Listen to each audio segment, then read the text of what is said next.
من قرأ سورة الفاتحة.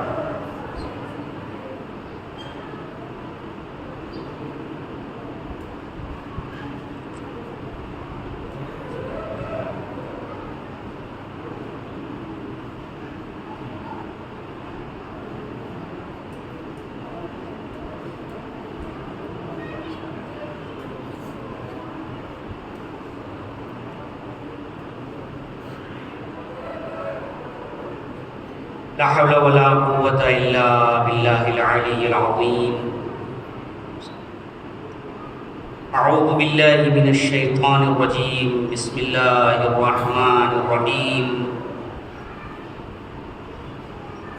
رب اشرح لي صدري ويسر لي أمري واحلل عقدة من لساني يفقهوا قولي. الحمد لله الذي خلق الإنسان علمه البيان جعل له العقل والبرهان خالق الكون والمكان مالك الحسن والإحسان بارئ المن والامتنان.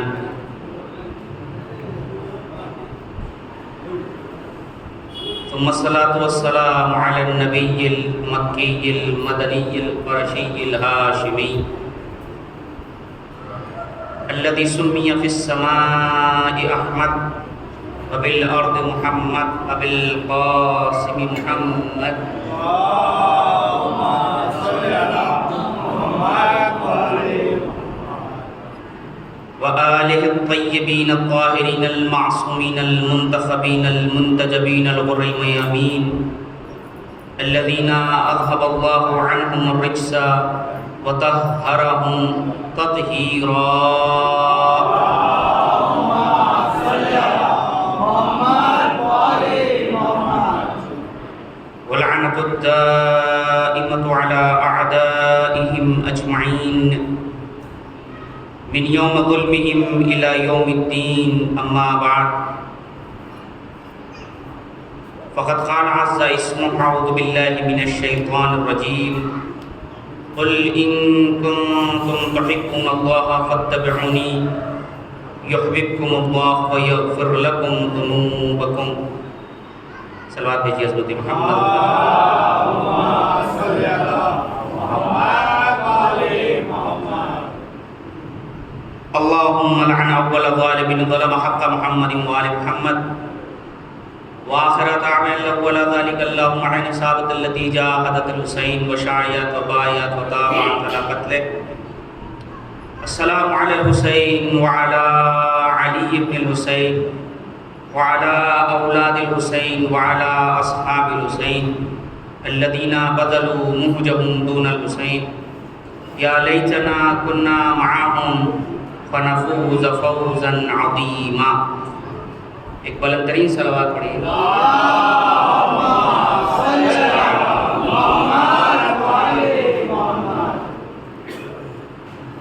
انتہائی اخلاص کے ساتھ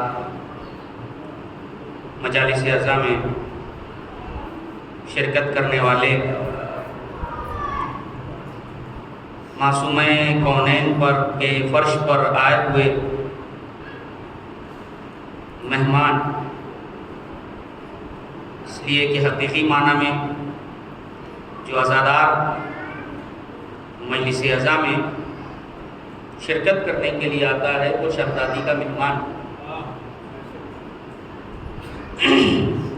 جو میں آپ کے سامنے گفتگو کر رہا ہوں محبت سے متعلق، وہ یہ ہے کہ انسان جب کسی سے محبت کا دعویٰ کرے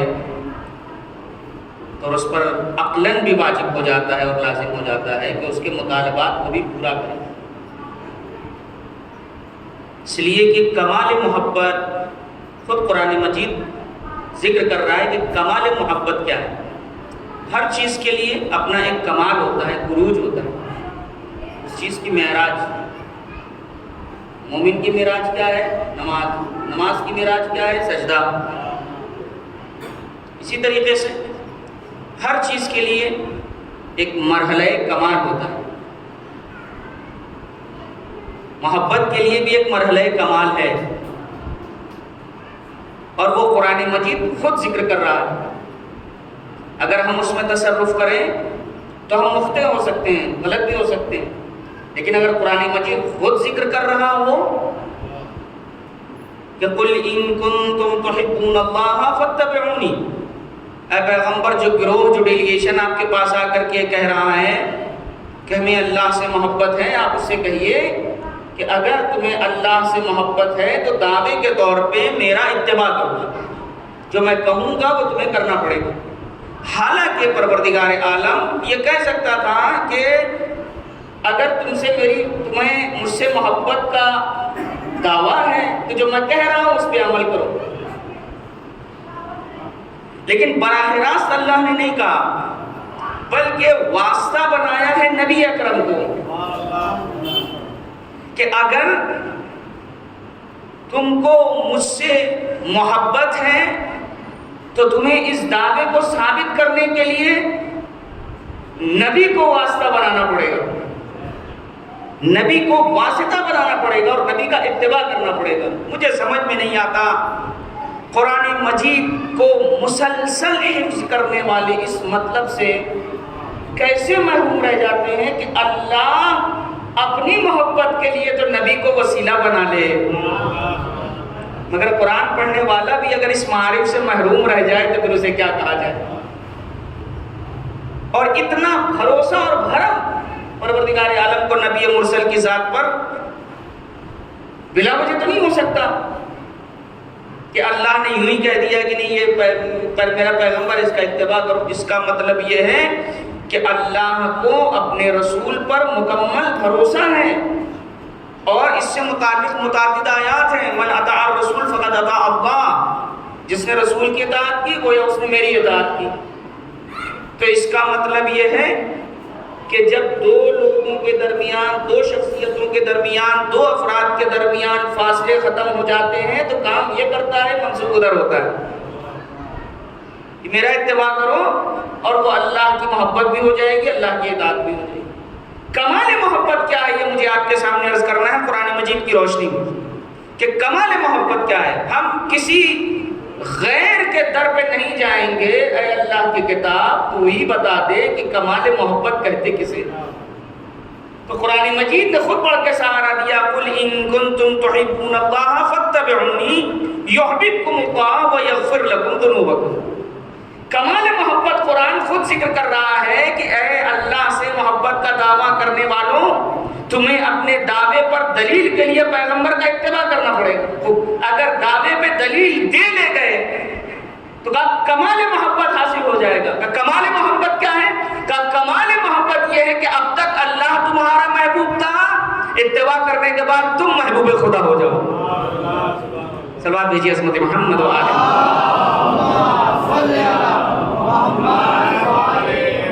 تم محبوب خدا ہو جاؤ گے. جیسے جیسے محبت میں قدم بڑھاتے چلے جاؤ گے میرے محبوب ہوتے چلے جاؤ گے، جیسے جیسے اتباع کرتے چلے جاؤ گے میرے محبوب ہوتے چلے جاؤ گے. اور خدا کی قسم میں اس بات کو پوری ذمہ داری سے کہہ سکتا ہوں، ہم اس کو ہی مانتے ہیں جس نے پورے وجود کے ساتھ نبی کا اتباع کیا. ہم اس کو ہی مانتے ہیں جس نے پورے وجود کے ساتھ پیغمبر کا اتباع کیا.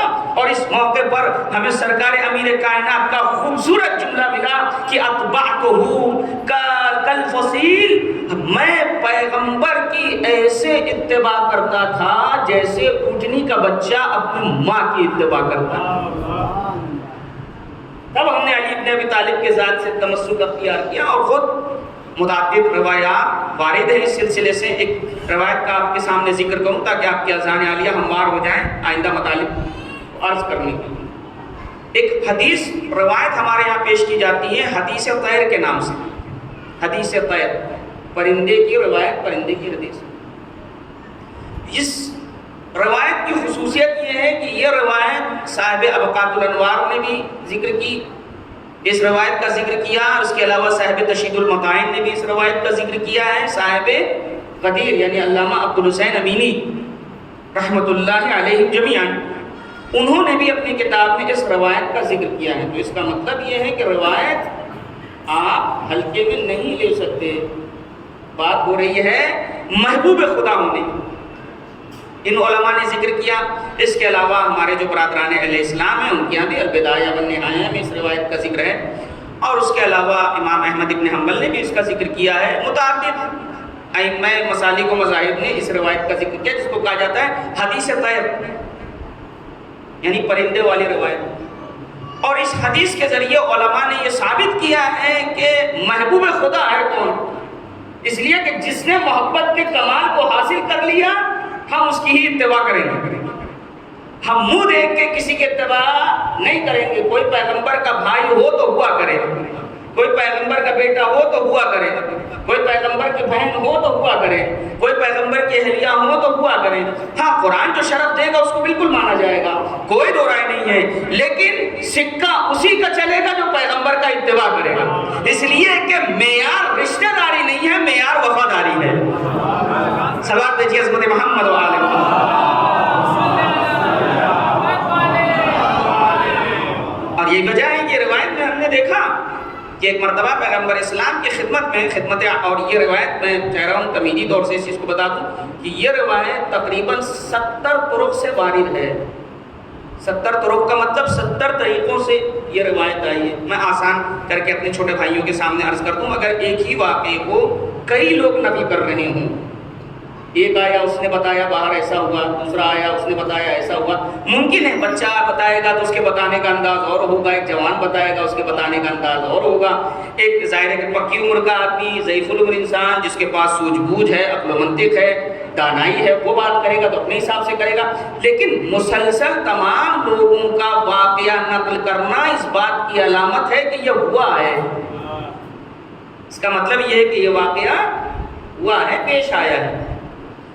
70 طرق سے وارد ہونے کا مطلب یہ ہے کہ واقعہ اپنی جگہ پر مسلم ہے، اور علماء نے ذکر کیا ہے کہ اس واقعے کو تواتر کا درجہ حاصل ہے۔ سنیے گا میرے عزیزوں، شاید کسی لائق گفتگو ہو۔ ہوا کیا کہ پیغمبر اسلام کی خدمت میں جناب جبریل امین علیہ السلام جنت سے بھنی ہوئی بٹیرے لے کر کے آئے، ٹھیک ہے، پرندہ لے کر کے آئے، جنت میں خانے جنت نازل ہوا۔ اب پیغمبر کی خدمت میں جب یہ کھانا آیا تو پیغمبر نے دعا کی، اللہم ائتنی بأحب خلقک الیک یأکل معی ھذا، اے میرے پروردگار اس وقت کسی ایسے کو بھیج دے جسے تو اپنی ساری مخلوق میں سب سے زیادہ دوست رکھتا ہو۔ اب ادھر جیسے ہی رسول مقبول نے اس دعا کو کیا، روایت کی لفظیں ہیں کہ ادھر پیغمبر نے دعا کیا، ادھر دق الباب ہوا، یعنی کسی نے دروازہ نوک کیا، دروازہ کھٹکھٹایا۔ جیسے ہی دروازہ کھٹکھٹایا فوراً جناب حضرت انس بن مالک جلیل القدر صحابی رسول ہیں، ان کے دل میں خیال آیا کہ اے کاش کہ جناب سعد بن عبادہ آئے ہوں، بھائی کوئی بھی وہاں ہوتا تو شرف لینے کی کوشش کرتا نا، یہ شرف ہمیں مل جائے۔ اور انہوں نے دعا کی ہے اللہ کرے سعد بن عبادہ ہوں۔ جیسے ہی گئے دروازہ کھولا تو کیا دیکھا کہ کون کھڑا ہے؟ امیر کائنات۔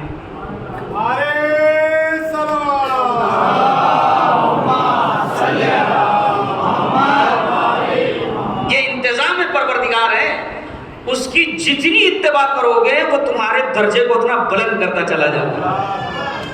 لہذا جیسے ہی دیکھا تو جناب انس بن مالک یہ کہتے ہیں کہ انہوں نے امیر کائنات کے سامنے کچھ ایسی بات کی کہ وہ واپس چلے جائیں۔ بھائی کہا کہ پیغمبر یعنی النبی علی حاجت، پیغمبر کسی کام میں مصروف ہیں، لہذا سر امیر کائنات چلے گئے۔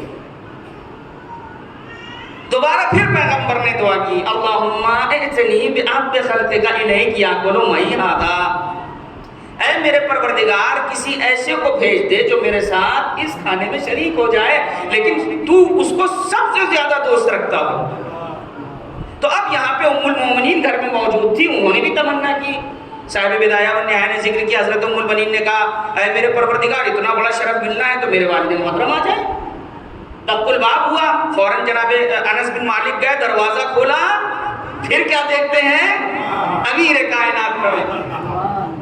2 مرتبہ ہوا، تیسری مرتبہ پھر پیغمبر اسلام نے دعا کی، اللہم ائتنی بأحب خلقک الیک یأکل معی ھذا، اے میرے پروردگار کسی ایسے کو بھیج دے جسے تو سب سے زیادہ محبوب رکھتا ہو۔ پھر تیسری مرتبہ دعا کی، جو دوسری ام المومنین موجود تھی انہوں نے بھی جو ہے وہ دعا کی اللہ میں میرے والدہ جائیں یہاں پہ، ہم ہوتے ہم بھی شرف لینے کی کوشش کرتے ہیں. لہٰذا پھر جیسے ہی دق الباب ہوا جناب مالک جناب انس دوڑے دوڑے گئے اور دروازہ کھولا. اب پھر کہنا ہی چاہتے تھے کہ پیغمبر اپنی حاجت میں کہ اندر سے نبی کی آواز آئی کہ انس کب تک روکو گے، میں قیامت تک بھی دعا کروں گا، تو اس دعا پہ سوائے علی کے کوئی اور نہیں آئے گا.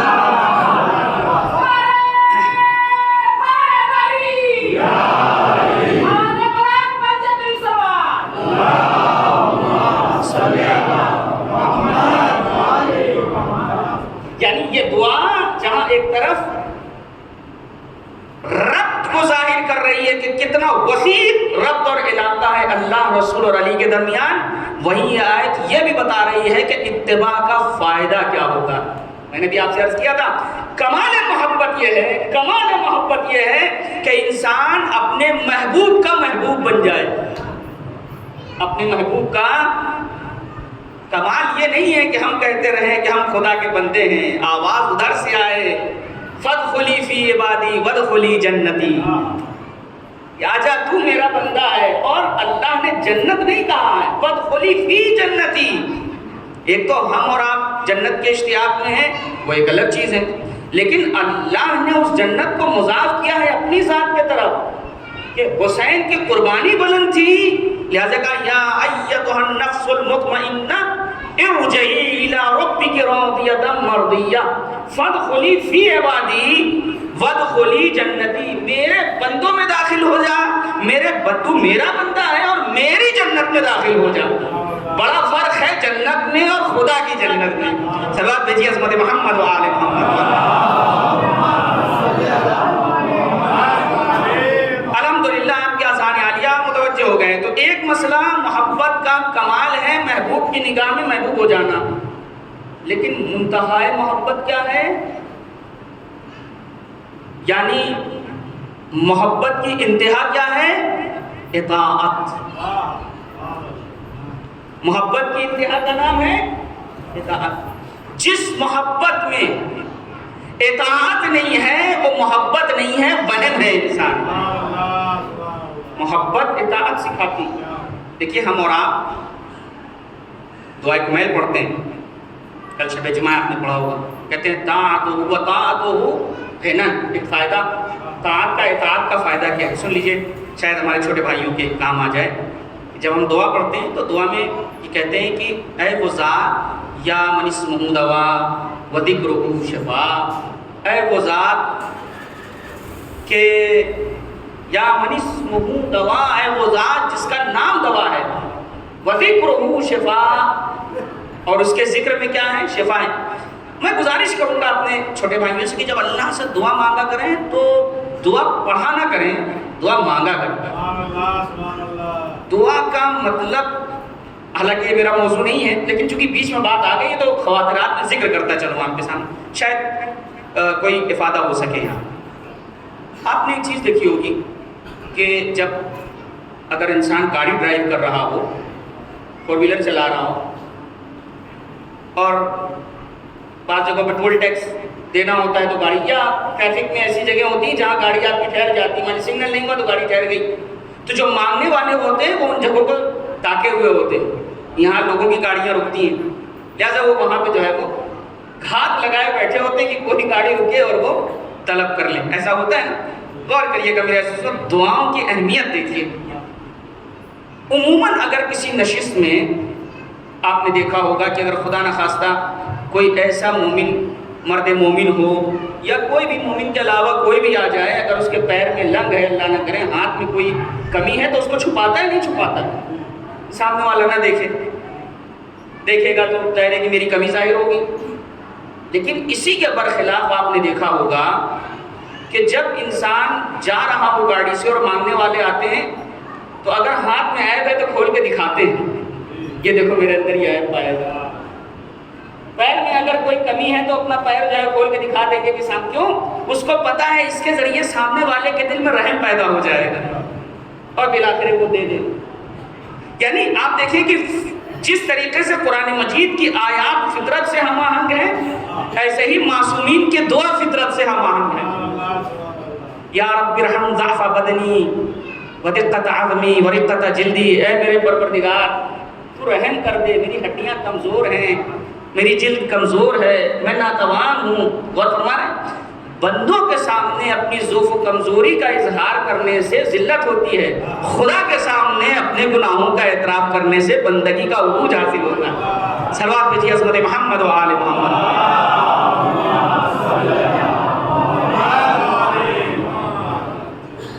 تو عرض کرنے کا مقصد یہ ہے کہ منتہائے محبت اطاعت ہے۔ آپ کہتے ہیں یا من اسمہ دوا و ذکر و شفا و طاعتہ ہے نا، اللہ کی اطاعت بے نیازی۔ بے نیازی مطلب یہ کہ جو انسان اللہ کی اطاعت کرتا ہے اللہ اس کو کسی کا دست نگر نہیں بناتا، کسی کا محتاج نہیں بناتا، لیکن انسان پورے وجود کے ساتھ اللہ کی اطاعت کرے۔ پہلے سمجھے کہ اطاعت ہے کیا، اطاعت کا دائرہ کیا ہے۔ قرآن مجید کے سلسلے سے میں گزارش کروں گا، جب قرآن سے ہمیں کوئی نتیجہ نکالنا ہو تو ہمیشہ اس کا ایک آسان سا طریقہ یہ ہے کہ قرآن مجید میں جتنی آیات اطاعت سے متعلق ہیں سب کو یکجا کریں ہم لوگ، اور پھر اس کا سبب نزول دیکھیں، شان نزول دیکھیں، اور اس میں جو روایات ذکر ہوں اس کو دیکھیں، تو آپ ایک نتیجہ لے کے نکلیں گے کہ قرآن مثال کے طور پہ کیا کہہ رہا ہے اطاعت پر۔ تو میں یہ بات کہنا چاہتا ہوں کہ قرآن مجید کی جب ان آیات کو دیکھیں گے جو آیات اطاعت کے بارے میں بات کر رہی ہیں، تو یہ بات میں آپ کو پوری ذمہ داری کے ساتھ کہہ سکتا ہوں، اللہ تک پہنچنے کا ایک راستہ ہے اس کی اطاعت۔ اب ظاہر سی بات ہے کہ ہم اپنی ضعف و کمزوری کی بنیاد پہ اللہ کو تو درک نہیں کر سکتے، تو نتیجہ یہ ہے کہ پروردگار عالم اپنے اور ہمارے درمیان ایک حجت کو رکھتا ہے، اس کی اطاعت کریے، اللہ کی اطاعت ہوتی چلی جائے گی۔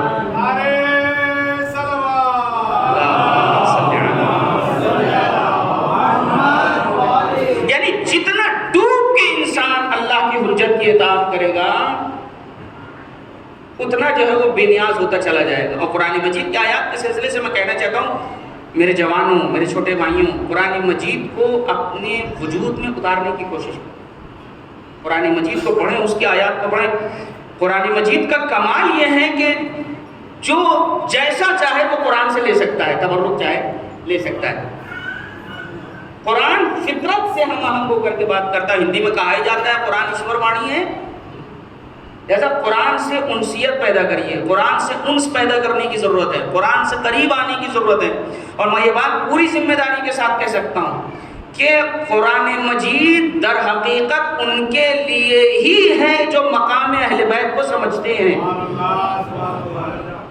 یہ ان کے ہی لیے ہے جو مقامات اہل بیت علیہ السلام کو۔ اور قرآن کے لیے اب میں چونکہ بات آئی ہے تو عرض کرتا چلوں، دیکھیے قرآن مجید کتنی ادق تعبیر استعمال کرتا ہے، مجھے بغیر اس بات کی پرواہ کے کہ کہیں نکتہ لگے یا نہ لگے، بہت ہی اہم چیز ہے جو میں عرض کرنا جا رہا ہوں آپ کے ساتھ۔ قرآن مجید کی تعبیر دیکھیں کتنی ادق تعبیر ہے۔ وَمِنَ النَّاسِ مَن يَتَّخِذُ مِن دُونِ اللَّهِ أَندَادًا، وہ لوگ کہ جو، یہ سورہ بقرہ مدنی سورہ، وہ لوگ جو اللہ کے علاوہ کسی اور کے طرف رجوع کر لیتے ہیں۔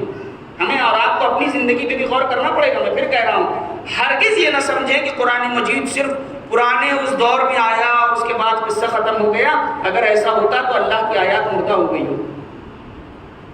قرآن مجید کا کمال یہ ہے کہ نازل بھلا 1400 سال پہلے ہوا ہو مگر سلسلہ قیامت تک چلے گا۔ پیغمبر نے دو چیزیں چھوڑی ہیں، قرآن اہل بیت، قرآن اہل بیت، قرآن اہل بیت۔ اور ہمارے ساتھ ظلم ہی یہی ہوا کہ قرآن کے لیے یہ کہہ دیا گیا، یہ آوازیں اٹھتی ہیں، قرآن تو بڑی سنگین کتاب ہے، اس کا سمجھنا آسان نہیں ہے، اور اس کا اتنا جانتے ہیں اس میں بڑی باریکیاں ہیں، بطون در بطون در بطون ہے۔ اور صاحب یہی کہہ کہ قرآن مجید کو غلاف کے اندر رکھ کے اتنی اوپر رکھ دیا کہ بچہ پہنچنا بھی چاہے تو نہ پہنچ سکے، تو قرآن کو چھوڑ دیا۔ اہل بیت کا معاملہ کیا ہوا یہ بھی سن لیجیے۔ اہل بیت کے لیے کہہ دیا کہ ارے صاحب اتنی بڑی ہستیاں، ہم کہاں چل سکتے ہیں ان کے نقش قدم پہ، کہاں وہ کہاں ہم۔ بھیا پیغمبر نے دو ہی چیز چھوڑی ہے، قرآن و اہل بیت۔ قرآن کو تم نے مشکل کہہ کے چھوڑ دیا، اہل بیت کو معصوم کہہ کے چھوڑ دیا، تو اتباع کس کی کرو گے؟ بھائی کس کی اتباع کرو قرآن اور اہل بیت کو چھوڑ کے؟ اور یہ بات ماننا پڑے گا آپ کو، قرآن مجید ایسا مطالبہ نہیں کر سکتا جو قرآن کہہ رہا ہے کہ لقد کان لکم فی رسول اللہ اسوۃ حسنہ، ہم نے تمہارے لیے پیغمبر کی ذات کو نمونہ عمل بنایا ہے۔ اور یاد رکھیے گا، کسی کے نقش قدم پہ چلنا اس کی برابری نہیں ہوتی، اس کی فضیلت کا اعتراف کرنا ہوتا ہے۔ سوال دیکھیے محمد والے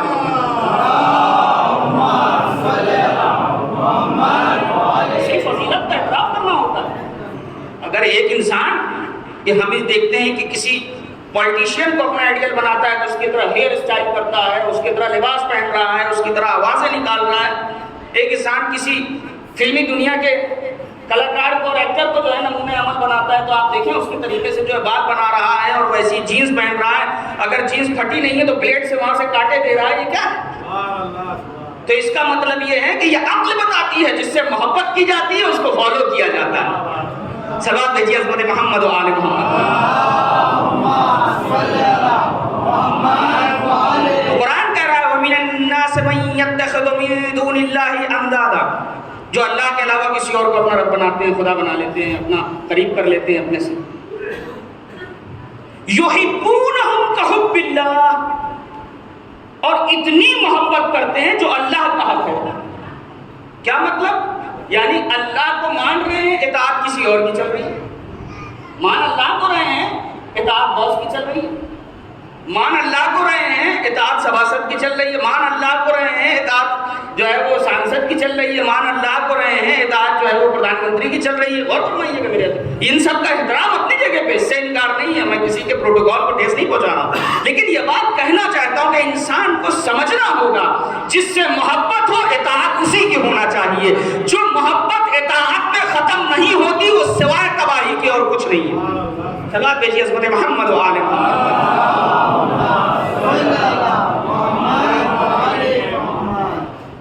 والذین آمنوا اشد حبا للہ، اور جو لوگ ایمان رکھتے ہیں وہ اللہ کو اپنے پورے وجود کے ساتھ چاہتے ہیں اور اللہ سے محبت۔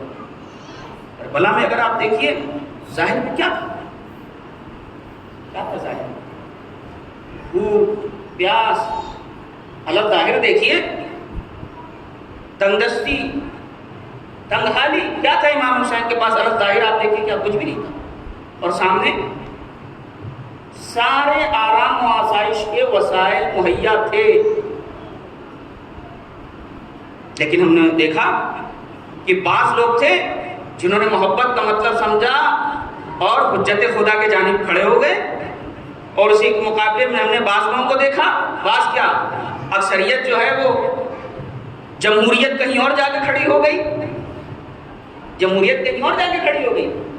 مجھے انصاف سے بتائیے، جن لوگوں کو بعد کربلا قیمتی لباس دے کر کے اور قیمتی کفن دے کے دفن کر دیا گیا تھا، وہ کہاں ہیں؟ اور حسین پر اپنی جان قربانے والے، آج قربان کرنے والے کس منزلوں پر؟ انسان جب پوری طریقے سے ڈوب جاتا ہے اس لیے میں نے کہا قرآن مجید قریب ہوتا ہے، انسان کی فطرت سے قریب ہے جتنا انسان قرآن کو دیکھے۔ اور میں بات کیوں نہیں کہہ رہا ہوں، دیکھیے ایک بہت بڑا عالم گزرا ہے عبد الملک اسمعی الباہلی، بہت بڑا ایک عالم گزرا ہے، اور طریقہ میں جان بوجھ کے کہہ رہا ہوں کہ قرآن مجید سے انسیت پیدا ہو، اس لیے میں اس چیز کو عرض کر رہا ہوں۔ یہ دوسرے قرن ہجری میں گزرا ہے، دوسری اور تیسری قرن ہجری کے درمیان، عراق بصرہ کا رہنے والا تھا، بہت بڑا عالم، عباسی حکومت میں اس کا جو ہے وہ ڈنکا بجتا تھا۔ نام ہے عبد الملک الاسمعی الباہلی، بہترین شاعر، بہترین روایات کا ماہر، بہترین نقاد، اور حد یہ ہے کہ عباسی خلافت کے دور میں جب دربار میں بادشاہ کو ضرورت ہوتی تھی شعر و شاعری سننے کی، غزلیات و تغزل اور جمالیات پر، تو وہ ان کو بلایا جاتا تھا، ان کو طلب کیا جاتا تھا۔ غور سے سنیے گا، قرآن مجید کی فصاحت و بلاغت دیکھیے، ان کو طلب کیا جاتا تھا کہ بھائی آپ آئیے، آپ آ کر کے ہم کو جو ہے وہ اشعار سنائیے اور اس طریقے سے قصیدے سنائیے۔ جب بادشاہ کے ایسے شوق ہوں تو پھر رعایا کی کیا بات ہے؟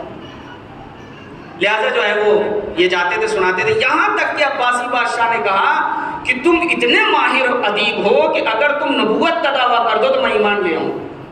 یہ موجود ہے واقعہ، لیکن دیکھیے جب خدا گھمنڈ کو توڑتا ہے تو کس طرح توڑتا ہے. اور اس کا یہ ماننا تھا کہ قرآن مجید اگر ہم بھی لکھنے پہ آ جائیں تو ہم بھی قرآن جیسی کتاب نہیں آئیں. اور فرما رہے ہیں اگر ہم بھی چاہیں، یعنی ایسی فکر، اور اس کے بعد کوئی پوچھے کہ اتنے فرقے کیسے بن گئے، یہ سمجھ کی بات ہے، اشارہ کافی ہوتا ہے، میں اس سے آگے نہیں پڑھوں گا. ایسی فکر رکھنے والا اور اس کے ایسی فکر رکھنے والے دربار میں محترم ہو جائیں اور بادشاہ سلامت کو ان کا شوق ہو جائے اور پھر ہم سے پوچھا جائے کہ اتنے فرقے کیوں بنتے چلے گئے. عزیزان محترم، حکومتوں کے فرقے بنتے ہیں، امامت کا کوئی فرقہ نہیں ہوتا. صلوات بھیجیے عظمت محمد و آل محمد. امامت کوئی فرقہ نہیں ہوتا. اور میں یہ بات کہنا چاہتا ہوں، دیکھیے میں حکمت سے بات کرنے کا قائل ہوں، دلیلوں کے ساتھ. ایسی باتیں کرنا کہ جو بغیر دلیل کے ہو، یہ کمزور انسان کی علامت. اور معاف کیجیے گا، مکتب امام جعفر صادق ابھی اتنا کمزور نہیں ہے جسے ٹوٹی پھوٹی دلیلوں کی ضرورت پڑے. جتنا ہے اتنا بیان کر دیجئے. جتنا ہے، لوگ کہتے ہیں امت کا وقت خراب چل رہا ہے، امت کا وقت خراب چل رہا ہے. بہت لوگوں سے آپ سنو امت کا وقت خراب چل رہا ہے. میں نے کہا بھائی خراب چل رہا ہے تو ٹھیک کر لیجئے، مشکل کیا ہے؟ اگر خراب چل رہا ہے تو ٹھیک کر لیجئے. ایک مثال کے ذریعے بات کو جو ہے اپنے آسان کروں. اصل میں بات یہ ہے کہ زمانہ سمجھا ہی نہیں. امت کا وقت خراب چل رہا ہے. وقت کس سے دیکھا جاتا ہے؟ گھڑی سے. ابھی ہماری گھڑی ہے یہاں، اب پتہ چلا اس کے کانٹے آگے پیچھے ہو گئے، میں نے جو ہے وہ کانٹے اس کے درست کر دیے. تھوڑی دیر بعد دیکھا پھر وہی حال، ایک کانٹا ادھر بھاگ رہا ہے، دوسرا کانٹا وہاں بھاگ رہا ہے. پھر ہم نے کانٹے صحیح کیے، پھر پتہ چلا وہ کانٹے ادھر ادھر ہو گئے. تو جو گھڑی ساز تھا اس نے کہا مولانا آپ مولانا ہوں گے، علم دین کے ماہر ہوں گے، گھڑی کے ماہر نہیں ہیں. گھڑی کے ماہر نہیں ہے. یہ گھڑی تب تک نہیں ٹھیک ہوگی جب تک اس کا سینٹر نہیں ٹھیک کریں گے آپ. پرابلم کانٹوں میں نہیں ہے، پرابلم سینٹر میں ہے. سینٹر درست کر دیجئے، گھڑی ٹھیک ہو جائے گی. یعنی گھڑی کا صحیح وقت آ جائے گا. بھائی مجھے توجہ چاہیے. اسی سینٹر کو رسول مقبول غدیر میں درست کر دیا رسول نے، اس طریقے سے کہ جو پیچھے رہ گئے تھے ان کا انتظار کیا، جو آگے چلے گئے تھے ان کو واپس بلایا اور سب کو ولایت علی کے مرکز پہ جمع کر کے بتایا امت کا صحیح وقت تب تک رہے گا جب تک ولایت علی پہ جمع رہیں گے. صلوات بھیجیے عظمت محمد و آل محمد.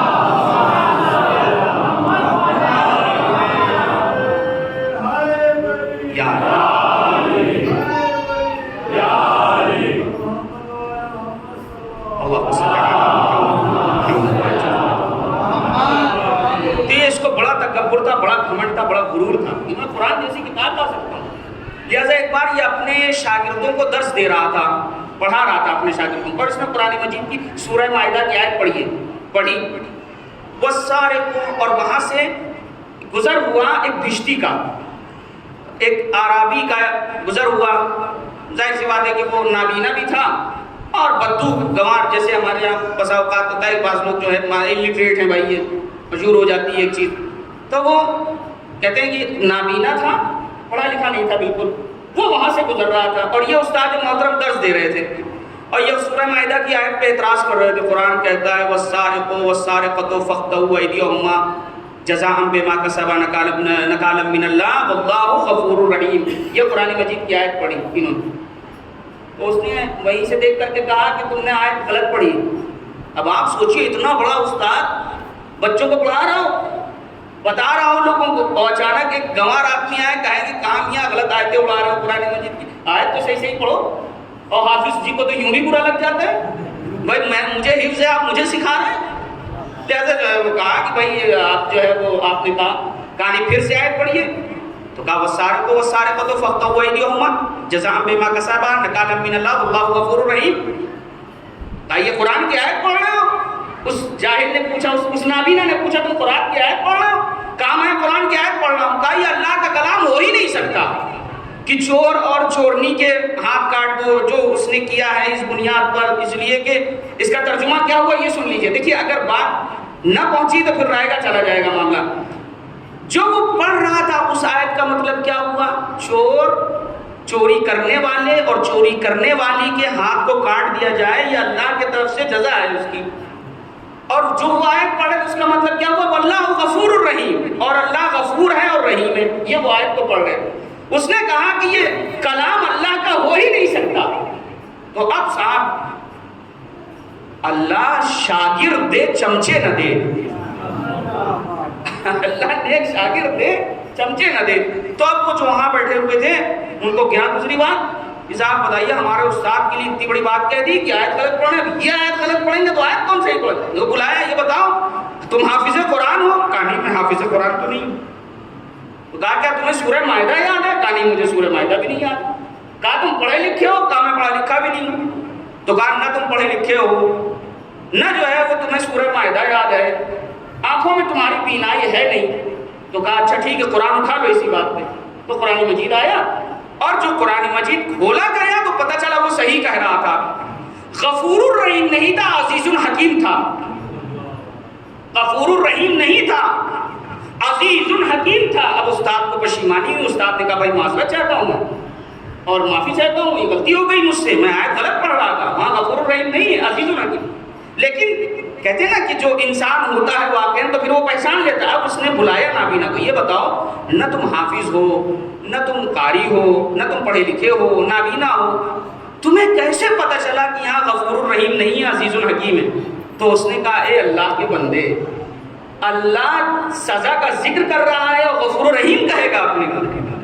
یہاں عزیز الحکیم ہی ہوگا، اس لیے کہ جب عزا فقدر فاذا قدر فحکم فاذا حکم قطع فاذا غفر، اگر اللہ معافی کر دے تو ہاتھ کیوں کاٹے؟ اگر اللہ کو معافی کرنا ہوتا تو اللہ ہاتھ کیوں کاٹے؟ تو فوراً وہ استاد کہتا ہے کہ آج کے دن میں توبہ کرتا ہوں اور میں یہ مانتا ہوں کہ قرآن مجید کی آیات فطرت سے لا کر کے جوڑتی. صلوات بھیجیے حضرت محمد و آل محمد.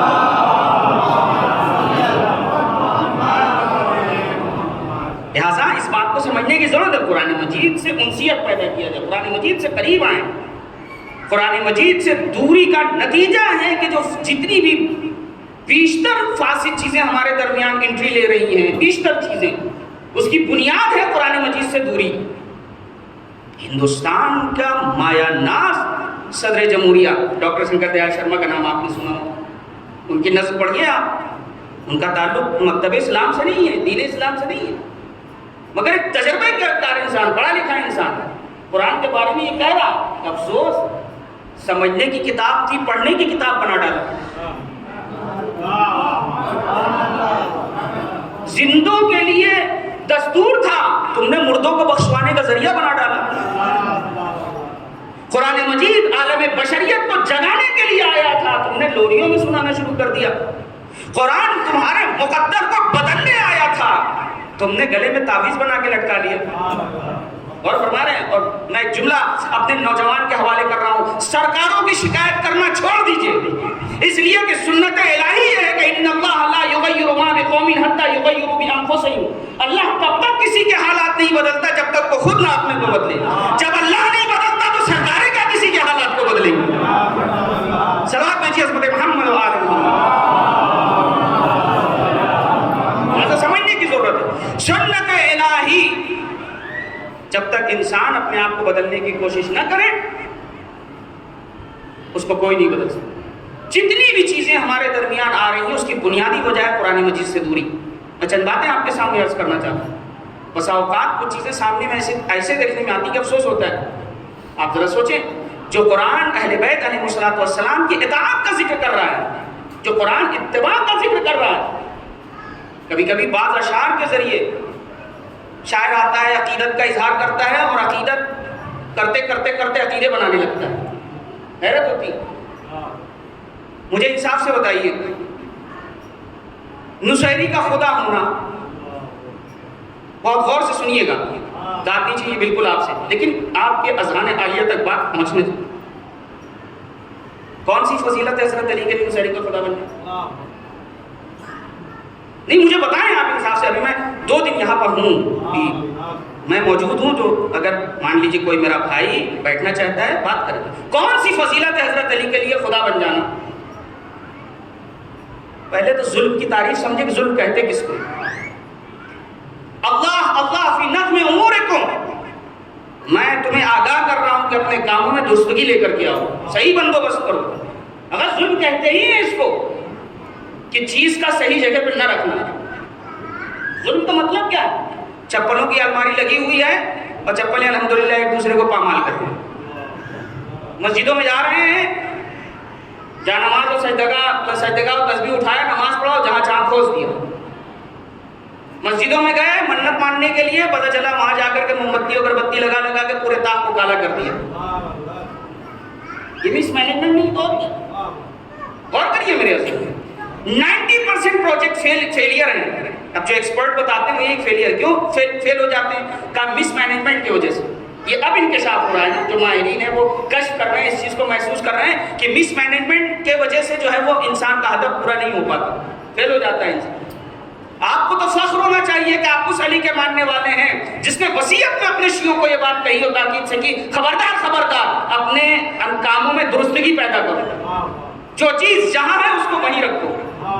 چپل رکھنے کی جو جگہ ہے چپل وہاں ہونی چاہیے، سجدہ رکھنے کی جو جگہ ہے سجدہ وہاں رکھیے.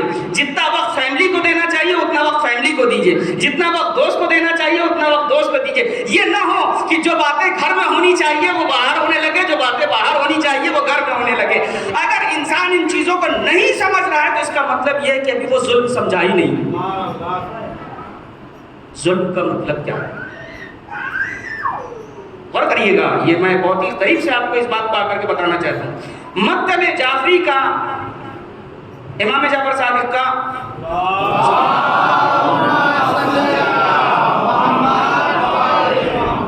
امتیاز ہی یہ ہے کہ اس کی بنیاد میں غدیر ہے. اس کی بنیاد میں غدیر ہے. غدیر کا مطلب کیا ہے؟ 18 ذی الحجہ کو ریڈ کارپیٹ بچھا دینا، خوب رنگ برنگی مٹھائیاں کھا لینا، طرح طرح کے پکوان بنا لینا، نظر و نیاز کرنا، خود ہی بنانا خود ہی کھا لینا.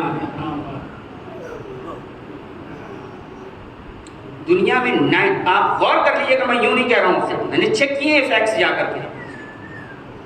دنیا کا کوئی بھی وبھاگ ہو، دنیا کا کوئی بھی سیکٹر ہو، زیادہ تر خرابیاں کس لیے لازم آتی ہیں؟ میں ٹھہر رہا ہوں یہاں، کیوں لازم آتی ہیں؟ ہوتا یہ ہے کہ ڈپارٹمنٹ میں ایک آدمی ایسا عہدے تک پہنچ جاتا ہے جو عہدے پہ لانے لائق نہیں ہوتا، اور وہ دیمک کے طریقے سے پورا ڈپارٹمنٹ کھا جاتا. جو آدمی پیون بننے کے لائق نہیں تھا وہ کلرک بنا بیٹھا ہے. ایسا ہوتا ہے نہیں؟ اور آپ پتہ چلا اچھا ادارہ جو ہے وہ فیل ہو گیا. ہمیں فخر ہے کہ ہم اس اسکول آف تھاٹ کے ماننے والے ہیں جس کا تعلق ہی غدیر سے ہے. غدیر کا مطلب کیا ہے؟ کہا غدیر صرف منانے کا نام نہیں ہے، غدیر ماننے کا نام بھی ہے. غدیر صرف منانے کا نام نہیں ہے، لڈو کھا لیا، زردہ بنا لیا، کھیر بنا لی اور مٹھائی اور لال لال کپڑے پہن لیے. نہیں، غدیر صرف منایا تو بہت سے لوگوں نے تھا. کیا مبارکباد آ کے نہیں دی تھی؟ بخن بخن لگا یا امیر المومنین، مبارک ہو آپ کو، آپ جو ہے وہ مومنین کے امیر بن گئے، مولا بن گئے، آپ کو مبارک ہو. تو یہ کون لوگ تھے؟ یہ وہ لوگ تھے جو غدیر منا رہے تھے، مان نہیں رہے تھے. پھر غدیر ماننے کا حق کیسے ادا ہوگا؟ کہ غدیر ماننے کا حق ادا ہی تب ہوگا جب اپنے معاشرے میں جو آدمی جس عہدے کے لائق ہے اس کو ہی لے کر کے آؤ. اگر ایسا نہیں ہے تو خرابیاں پیدا ہوں گی. سنتیں لائی سامنے کی چیزیں، جو ممبر پہ لانے لائق نہیں تھا آپ اس کو ممبر پہ لے کے آئے، نتیجہ خرابیاں آپ دیکھیں اپنی آنکھوں سے. مشاعری کا خدا ہونا مولا علی کی فضیلت بنا دیا.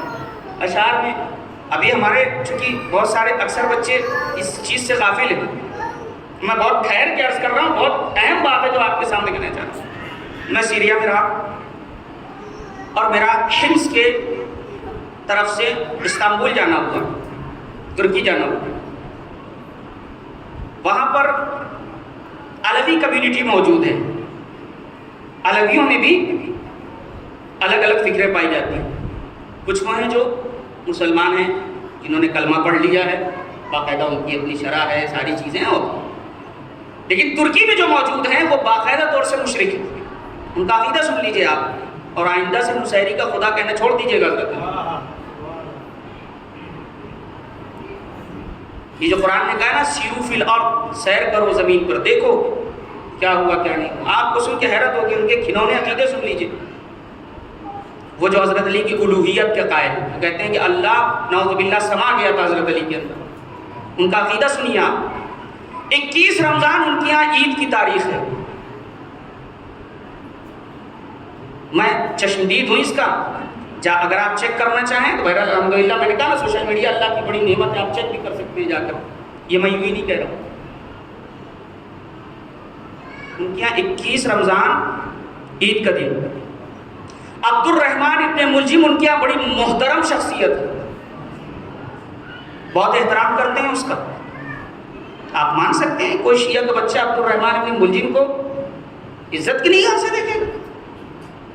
جس نے خدا کی عزت کو پامال کر دیا ہو وہ عزت کے لائق لیکن ہے. تو اگر آپ واقعی نصیریوں کے خدا کو پروموٹ کر رہے ہیں تو اس کا مطلب آپ کس کے ساتھ کھڑے ہیں؟ ان کے ساتھ کھڑے ہیں جو 21 رمضان مبارک کو عید منا رہے ہیں.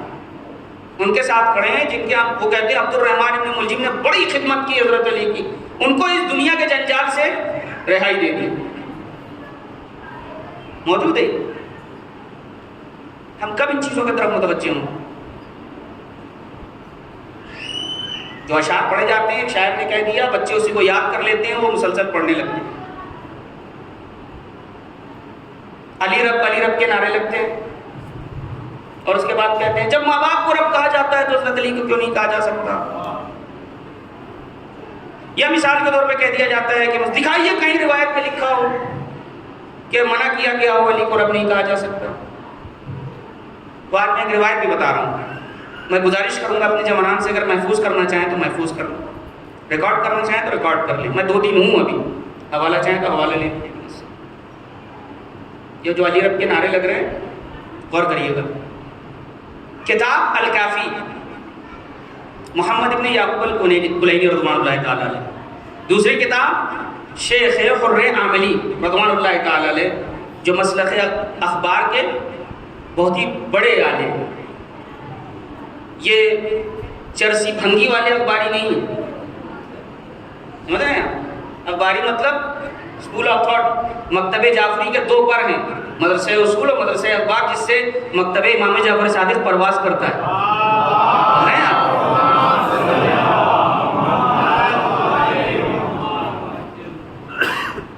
جن کو ابھی استبراء و استنجا کا فرق نہیں پتا ہے وہ اخباری ہو گئے. کہے کہ اخباری ہو گئے بھائی، کہے کہ اخباری ہو گئے.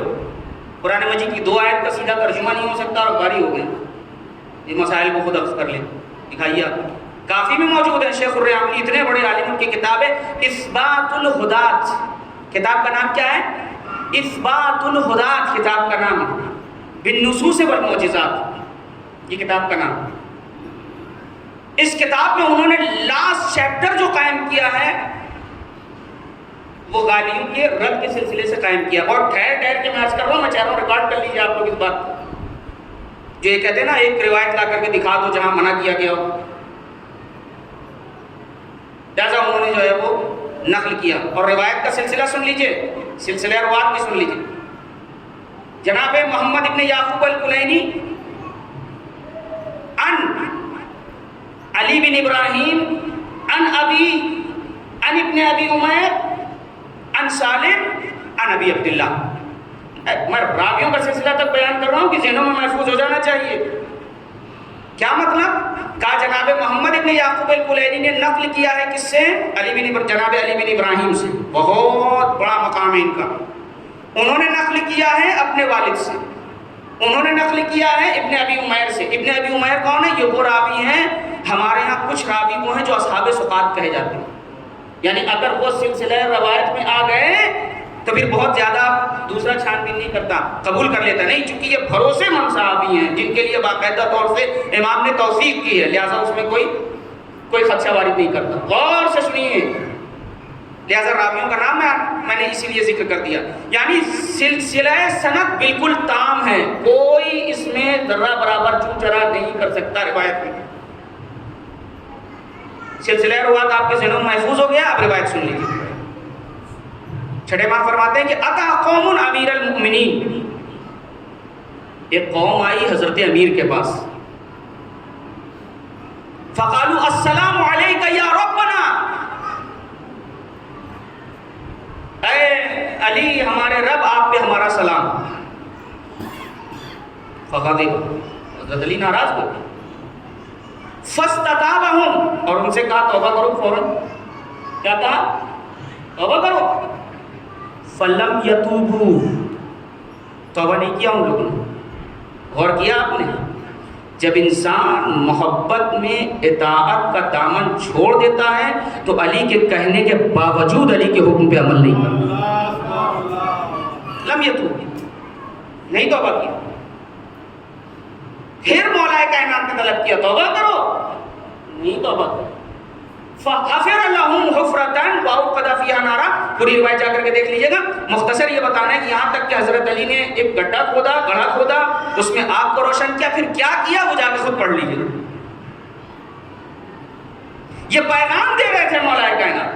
آپ یقین جانیں حضرت علی کے لیے خدا ہو جانا شرف نہیں ہے. وہ علی جو خود مسئلے پہ آگے کہہ رہا ہے الہی کفا بی عزا ان اکون لک عبدا وکفا بی فخرا ان تکون لی ربا انت کما احب فاجعلنی کما تحب.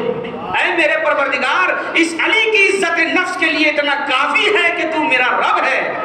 میرے فخر کے لیے یہ کافی ہے کہ میں تیرا بندہ ہوں. اے میرے پروردگار، تو ویسا ہے جیسے میں چاہتا ہوں، بس مجھے بھی ایسا بنا دے جیسا تو چاہتا ہے.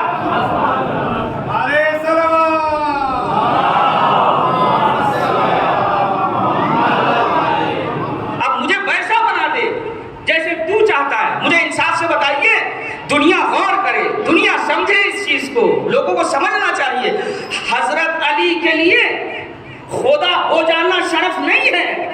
کمال یہ ہے کہ علی کا نور ایک بندگانی کی شکل میں ہو، یعنی جسم میں ہے، اور اس کے بعد کبھی سورج پلٹا رہا ہے،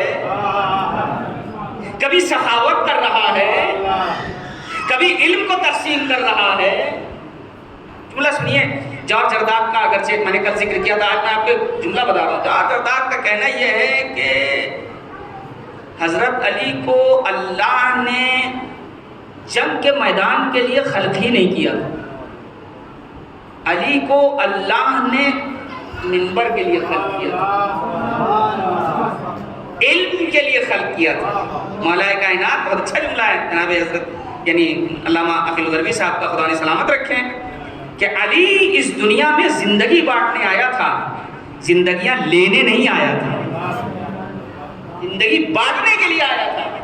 اب سوچیں تو نہیں، اب سلونی قبل تفقدونی، پوچھو مجھ سے جو پوچھنا چاہتے ہو. میں زمین کے راستوں کو بھی جانتا ہوں، آسمان کے راستوں کو جانتا ہوں. اسپیس جیومیٹری کی بات کب کی ہے مولا علی نے؟ پوچھو جو پوچھنا چاہتے ہو. میں زمین سے زیادہ زمین کو بھی جانتا ہوں اور آسمان کے راستوں کو بھی جانتا ہوں. تو بس آخری بات اور میں مجلس کو تمام کر رہا ہوں یہ کہتے ہوئے، میں زیادہ وقت نہیں لوں گا، کہ حضرت علی کے لیے خدا ہونا شرف نہیں ہے. آپ مجھے یہ بتائیے حضرت علی کے لیے شرف وہ ہوگا، یعنی آج کل تو القاب کی ہوڑ لگی ہے، کوئی شہنشاہ مصائب بنا ہے، کوئی بادشاہ فضائل بنا ہے. پہلے لقب کی کچھ اہمیتیں ہوا کرتی تھی، خدمت دیکھ کے لقب دیا جاتا تھا. اب تو جس کو دیکھیے وہ کوئی شہنشاہ مصعب، بادشاہ، وکیل آل محمد اور وکیل حق زہرا اور یہ ساری چیزیں جو ہیں. بھائی وکالت بھی پڑھ لکھ کے کی جاتی ہے. یہ کیسے وکیل نہ پڑھے نہ لکھے وکیل بنے پھر رہے ہیں، وکیل بنے. ہمیں ایک بزرگ عالم دین کا ایک قصہ یاد آتا ہے کہ ان کو کسی نے فون کیا اور فون کر کے کہا حضور آپ کو مجلس پڑھنی ہے ہمارے یہاں. انہوں نے کہا بالکل پڑھ دوں گا. تو کہنے لگے کہ وہ پوسٹر چھپوانا ہے کافر، تو کہا بتائیے القاب کیا لکھیں؟ تو کہنے لگے ارے بھائی جو آپ کے یہاں لکھا جاتا ہے وہ لکھ دیجیے، مجھ سے کیا پوچھ رہے ہیں؟ کہنے نہیں بتائیے. اس سے پہلے جو آئے تھے انہوں نے بتایا تھا لکھیے زیغم منبر، فردان دام اور ذاکر فاتح خیبر. تو کہنے لگے اچھا اگر ایسا ہے تو اب تم مجھے رسول اللہ لکھ دو، اس سے ہی ختم ہو جائے. سباب بھیجیے عظمت محمد و آل محمد. ہمیں غور کرنا چاہیے. راز ہے اس میں راز کہ جب کسی چھٹے امام کو امیر المومنین کا روک دیا، خبردار یہ لقب بہت بڑا، اس کا بار صرف میرا جد علی اٹھا سکتا. تو لقب مطلب ذمہ داری، لقب مطلب انسان سمجھے کہ وہ ذمہ دار ہے. میں یہ بات پوری ذمہ داری سے کہہ سکتا ہوں، حضرت علی کے لیے خدا ہو جانا شرف نہیں ہے، اس لیے کہ وہ لقب علی کے لیے کیسے شرف ہو سکتا ہے جو انہوں نے دیا ہو، جو شرف مولا المومنین ہونا ہے، امیر المومنین ہونا ہے، اس لیے کہ امیر المومنین کا لقب رسول اللہ نے دیا ہے، نصیری کا خدا لقب غیر افراد نے دیا ہے کہ جو اہل نہیں رکھتے تھے انہوں نے لقب دیا ہے حضرت علی کو۔ تو حضرت علی کو کس لقب پہ ناز ہوگا؟ نصیری کا خدا ہونے پہ یا امیر المومنین ہونے پہ؟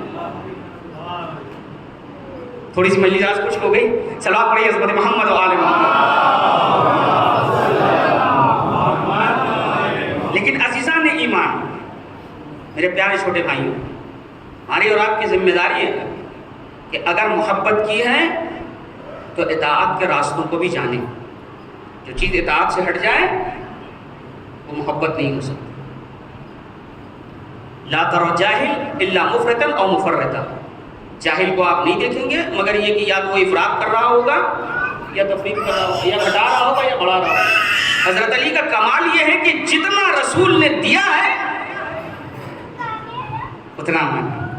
اور میں یہاں پر ایک جملہ کہہ سکتا ہوں کہ ابھی ہمارے ظرف میں صلاحیت ہی نہیں ہے کہ ہم ان کردار کو کما حق سمجھ سکیں جن کے لیے بڑے بڑوں نے یہ کہہ دیا کہ مات شافعی مرتے مرتے مر گیا، ولم یدر علی ربہم ربہ علی، کہ علی رب ہے یا رب علی ہے۔ میں نے کہا شافعی صاحب آپ کو بھلے پتہ ہو یا نہ پتہ ہو، لیکن ہم جانتے ہیں علی رب نہیں ہے، علی بندہ ہے اور اس کا رب کوئی اور ہے۔ علی بندہ ہے اور اس کا رب کوئی اور ہے۔ یہ اور بات ہے کہ تم بندے کا کمال دیکھ کے دھوکہ کھا گئے۔ اصل میں سارا معاملہ یہ ہے کہ علی کے کمالات کو دیکھ کے لگتا ہے کہ جب اللہ کی مخلوق اتنی نورانی اور باکمال ہے تو وہ اللہ کتنا باکمال ہوگا۔ صلوات بھیجیے حضرت محمد و آل محمد۔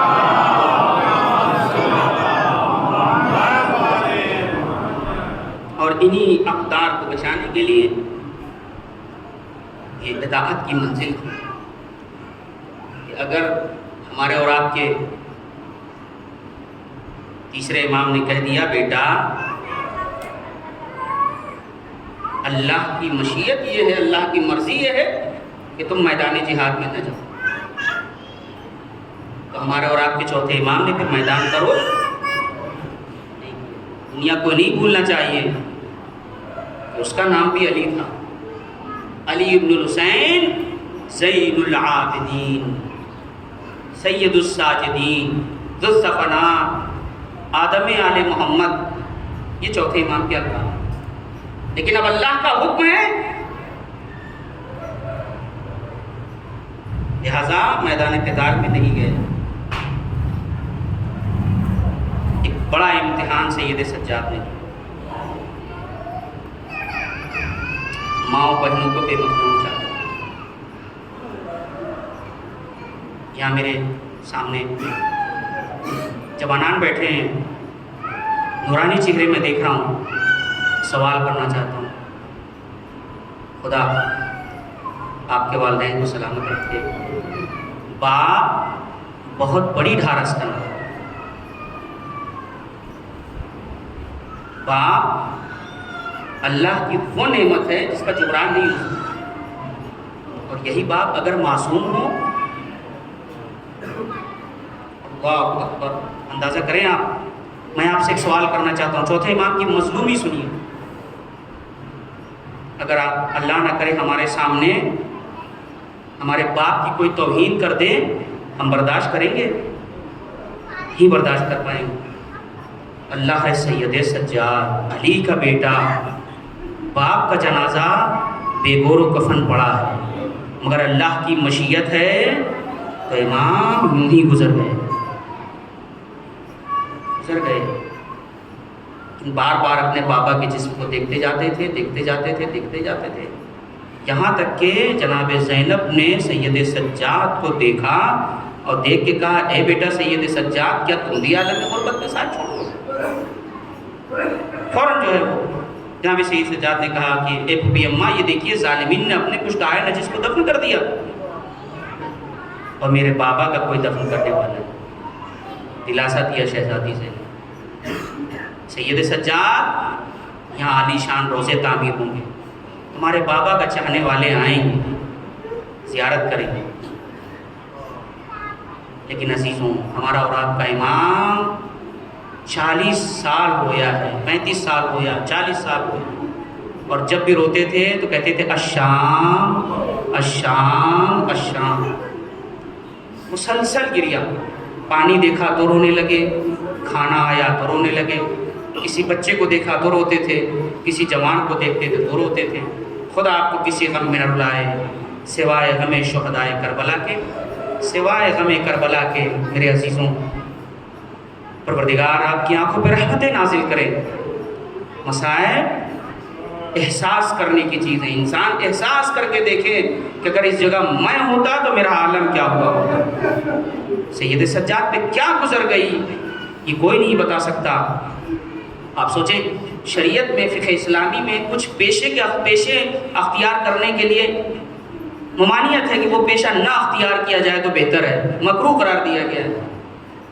انہی پیشوں میں ایک پیشہ ہے قصابی کا پیشہ، گوشت کاٹنے والا، ذبح کرنے والا۔ جہاں تک ہو سکے انسان کو چاہیے اس پیشے کو اختیار نہ کرے۔ کیوں؟ کہا اس سے دل سخت ہو جاتا ہے، اس سے دل سخت ہو جاتا ہے۔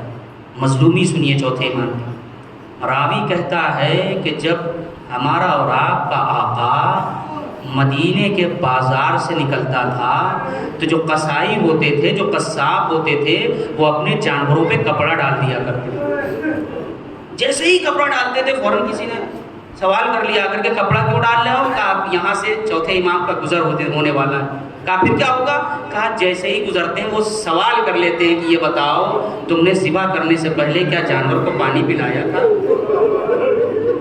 تو وہ قصائی کہتے تھے اے فرزند رسول، ہم نے آپ کے نانا کا کلمہ پڑھا ہے، ہم آپ کے دادا کے ماننے والے ہیں، ہم بغیر پانی دکھائے، بغیر پانی پلائے جانور ذبح نہیں کرتے۔ جیسے ہی قصاب یہ کہتا تھا تو ہمارا اور آپ کا امام کربلا کے طرف رخ کر کے کہتا تھا اے میرے بابا، ہائے مدینے کے جانور بھی بغیر پانی کے ذبح نہیں کیے جاتے، مگر آپ کو بغیر کھانے اور پانی کے ذبح کر دیا گیا۔ اجرکم علی اللہ، جزاکم اللہ، خدا آپ کو کسی غم میں نہ رلائے سوائے غم شہدائے کربلا کے۔ ہاں آزادار ہوں، یہ بات میں اس لیے آہستہ آہستہ پڑھ رہا ہوں، حق بنتا ہے چوتھے امام کا کہ ان پہ گریہ کیا جائے، ان پہ رویا جائے، ان کی مظلومیت کا ذکر کیا جائے۔ جو افراد، اب یہ سن سکتے ہو تو سنیے گا اور احساس کریے گا، جو افراد سیریا گئے ہیں زیارت کے لیے، ان سے کبھی پوچھئے گا آپ کہ کیا تم حلب بھی گئے ہو؟ کہے گا ہاں میں حلب بھی گیا ہوں۔ حلب میں ایک مقام ہے دئر راہب، اور وہاں پر ایک پتھر رکھا ہوا ہے، جو افراد جاتے ہیں اس کی زیارت کرتے ہیں۔ اس پتھر کی خاصیت یہ ہے کہ اس پتھر پر راہب نے امام حسین کے سر کو رکھ کے غسل دیا۔